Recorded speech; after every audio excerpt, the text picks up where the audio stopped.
ശബരിമല സ്വർണ്ണക്കൊള്ളയിൽ ചോദ്യം ചെയ്യാനല്ല ഉണ്ണികൃഷ്ണൻ പോറ്റിയുമൊത്തുള്ള ഫോട്ടോയിൽ വ്യക്തത തേടാനാണ് SIT വിളിപ്പിച്ചതെന്ന് UDF convener Adoor Prakash. എന്നാൽ അടൂർ പ്രകാശിനെ വീണ്ടും ചോദ്യം ചെയ്യാനാണ് SITയുടെ നീക്കം.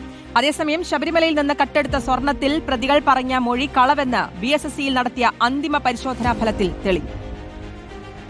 പോറ്റിയുമായി സൗഹൃദമുണ്ടായിരുന്നുവെന്നും MP ഓഫീസിൽ പോറ്റി വന്നിട്ടുണ്ടെന്നുമാണ് അടൂർ പ്രകാശിന്റെ മൊഴി.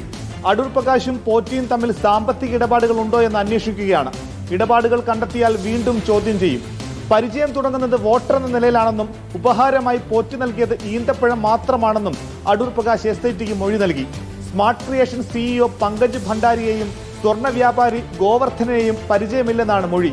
എന്നാൽ മാധ്യമങ്ങളിൽ വന്ന ഉണ്ണികൃഷ്ണൻ പോറ്റിക്കൊപ്പമുള്ള ഫോട്ടോകളിൽ ചില കാര്യങ്ങൾ അറിയാൻ വേണ്ടി മാത്രമാണ് അന്വേഷണ സംഘം വിളിപ്പിച്ചതെന്നാണ് അടൂർ പ്രകാശിന്റെ വിശദീകരണം. സത്യത്തിൽ ഞാൻ ഒളിച്ചോടി രഹസ്യമായി അവിടെ പോയതല്ല. എന്റെ സ്റ്റേറ്റ്മെന്റ് വേണം എന്ന് പറഞ്ഞപ്പോൾ അത് കൊടുക്കാൻ വേണ്ടി പോയതാണ്.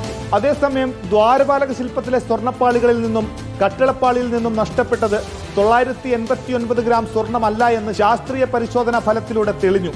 ഇതിൽ കൂടുതൽ സ്വർണം നഷ്ടമായെന്നാണ് റിപ്പോർട്ട്. കൃത്യമായ കണക്ക് നാളെ ഹൈക്കോടതിയിൽ നൽകും. റിപ്പോർട്ടർ, തിരുവനന്തപുരം.